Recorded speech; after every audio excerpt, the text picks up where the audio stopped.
Ayun, magandang hapon mga ka-farmers. In today's video ay alas 4 na ng hapon at kailangan na natin na pakainin yung ating mga alagang manok. At yan, sinukat na nga natin yung ibibigay natin na pagkain.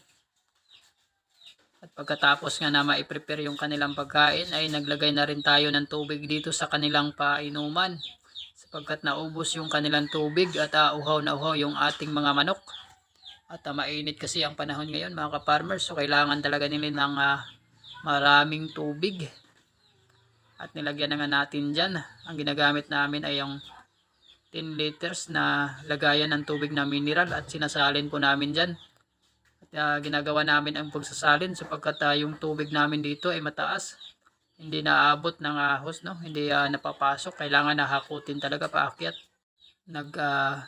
Timbang ulit tayo ng iba pang pagkain para sa pangalawang layer. So tatlong layer yung ating papakainin dyan mga ka-farmers. At bawat pagkain ay bawat layer ay nasa 2 kilo mahigit na ibinibigay natin. At yan, kumakain na yung ating mga manok. Tumutuktok na. Tumutuka-tuka na. At yan, nagpalabas tayo ng tubig para malaman natin na may laman talaga yung ating patubigan, yung PVC.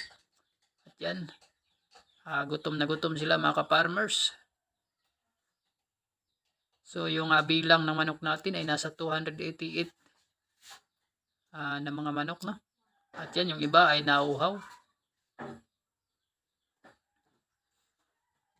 Naglagay ulit tayo dyan sa iba pa. Binigyan natin. Lahat sila nakakain mga ka-farmers.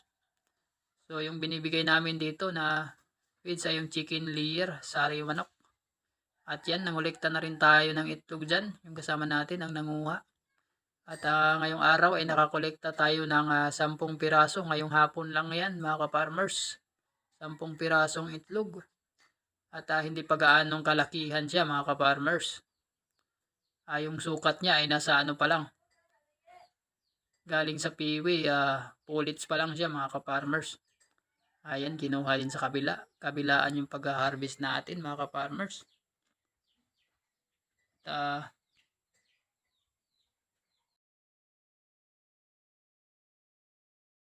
Nakuha na lahat at yan, ilagay na namin sa egg tray at yung isang tray ay puno na, nasa 30 piraso tinimbang muna. At yan, nasa pullets na siya.